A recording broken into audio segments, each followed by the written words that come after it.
ఓం నమః శివాయ. ఓం నమో నారాయణాయ. కర్మ నివారణ నరదృష్టి నివారణ కాళభైరవాయ నమో నమః.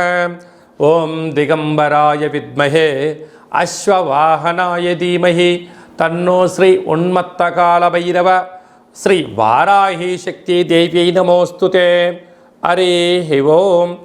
మా ఛానల్కి స్వాగతం. చూస్తున్న వీక్షకులకు ప్రేక్షకులకు ప్రియ కాళభైరవ భగవద్బంధులకి స్వాగతం పలుకుతూ మమ్మల్ని ఎంతగానో ఆదరిస్తూ ఉండబడినటువంటి ప్రియ సోదర సోదరీమణులకు స్వాగతం పలుకుతూ అందరిపైనను శ్రీ ఉన్మత్త కాళభైరవ స్వామికి ఆశీస్సులను కోరుకుంటూ ఎవరి గృహంలో కూడా కలతలు లేకుండా అష్ట కష్టాలు లేకుండా అష్ట ఐశ్వర్య ప్రాప్తిని కలిగించాలని కోరుకుంటూ వారు విద్యార్థులైతే విద్యార్థులు విద్య, ఉద్యోగస్తులైతే ధనము, వ్యాపారస్తులైతే వ్యాపార ఆకర్షణ కలిగి అన్నింటా విజయం సాధించాలని ప్రార్థన చేస్తూ కాళభైరవ స్వామి వారిని ఆశీర్వదించమని మనసారా కోరుకుందాం. 1వ తారీఖు 7వ నెల 2024 నుండి 15/7/2024 వరకు పుట్టినటువంటి వారందరికీ కూడా ముందస్తుగా జన్మదిన శుభాకాంక్షలు. గతంలో వివాహం చేసుకున్న వారికి వివాహ వార్షికోత్సవ శుభాకాంక్షలు. ద్వాదశ రాశుల్లో గ్రహ గమనాన్ని ఒకసారి వీక్షింపచేద్దాం. జ్యేష్ఠమాస అమావాస్య రోజున కుంభరాశి వారు ఎలాంటి విధి విధానాలు పాటించాలో ఈ వీడియోలో సవివరంగా సంపూర్ణంగా తెలుసుకుందాం. కుంభరాశిలో ఏ నక్షత్రాలు వస్తాయనగా ధనిష్ఠా నక్షత్రంలోని 3వ పాదం, 4వ పాదం, శతభిష నక్షత్రంలోని 4 పాదాలు, పూర్వాభాద్ర నక్షత్రంలోని 1, 2, 3 పాదంలో కలిపితే కుంభరాశి అవడం జరుగుతుంది. అలాగనే చాలామందికి పుట్టినటువంటి కాల సమయంలో డేటా బర్త్లు లేనటువంటి కారణం వలన పేరు యొక్క మొదటి అక్షరాన్ని అనుసరిస్తూ ఆ రాశిని తెలుసుకునే ప్రయత్నం చేద్దాం. గు, గే, గో, సా, సి, సు, సే, సో, ద అక్షరాల వారందరూ కుంభరాశి జాతకులే. కుంభరాశి యొక్క అధిపతి శని భగవానుడు. వీరికి ఒకవైపు ఏళ్ళనాటి శని మధ్యమ సంచార స్థితి జరుగుతున్న విషయం తెలిసినటువంటిదే. అర్ధాష్టమ గురువు, ఇలాగ అష్టమ స్థానంలో కేతు.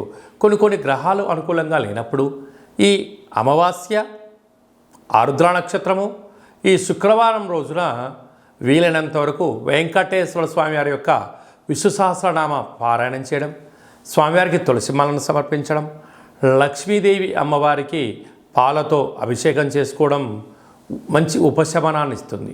అలాగనే కాళభైరవ స్వామి యొక్క స్మరణ కాలాన్ని శాసింపజేసే శక్తి. కాలం నీకు అనుకూలంగా కావాలి అన్నట్లయితే కూష్మాండ దీపము, కాళభైరవ హోమము, పక్షులకు కుక్కలకు అన్నదానం చేయడము, ఆవులకు ఆహారాన్ని ఏర్పాటు చేయడము, మౌనంగా ఉండే ప్రయత్నం చేయగలిగినట్లయితే ఈ అమావాస్య రోజున కళవు వెంకటేశ్వర అనగా శివాయ విష్ణు రూపాయ విష్ణవే శివస్వరూపాయ అన్నట్లుగా ఆరుద్ర నక్షత్రంలో శివుడు జన్మించడం, శుక్రవారం రోజు లక్ష్మీదేవికి వెంకటేశ్వరానికి ప్రీతికరమైనటువంటి రోజు అవ్వడం వలన ఆ స్మరణ చేయడం వలన కష్టాలన్నీ తొలగిపోయి ఐశ్వర్యవంతులు, సంపన్నులు, కుబేరులు మీరే అవుతారని చెప్పి గమనించగలగాలి. అలాగనే శని యొక్క ప్రభావం చేత మీ యొక్క జన్మ నక్షత్రం రోజున అష్టమి, పూర్ణిమ, అమావాస్య తిథుల యందున దూరావాయు జల ప్రయాణాలు పెట్టుకోకపోవడం యోగదాయకమని చెప్పి గమనించాలి. చిన్న విషయాలకు రియాక్ట్ అవ్వద్దు. ఏదైనా ఒకరు అన్నట్లయితే దాన్ని మౌనంగా వినండి, ప్రశాంతంగా స్వీకరించండి.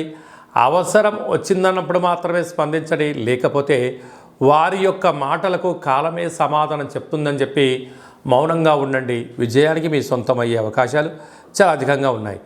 ఏడాది తర్వాత రవి భగవానుడు మిథున రాశిలో రవితో కలిపి సంచారం చేయడం వలన నూతనంగా వివాహమైన వారికి పుత్రిక సంతాన యోగం, పిల్లల యొక్క చదువులు, పిల్లల యొక్క అభివృద్ధి, అనేక కార్యక్రమాల్లో ముందు వరుసలో ఉండడం, వారి అవసరాలు తీర్చడం, సకుటుంబ సపరివారం అందరూ కలిపి విందులు, వినోదాలు, ఆధ్యాత్మికమైన తీర్థయాత్ర కార్యక్రమాల్లో పాల్గొనడం, జీవితాన్ని ఆనందమయంగా సుఖమయంగా చేసుకోవడంలో సిద్ధహస్తులు కుంభరాశి జాతకులు అని చెప్పి గమనించాలి. కనుక స్వయం వృత్తులు, సేవా రంగాలు, సాఫ్ట్వేరు, సినిమా రంగాలు, యూట్యూబ్, వాట్సాప్, ఫేస్బుక్, క్రియేటివిటీ నడిపించే రంగాల వారందరికీ కూడా మంచి కాలము అని చెప్పి గమనించాలి.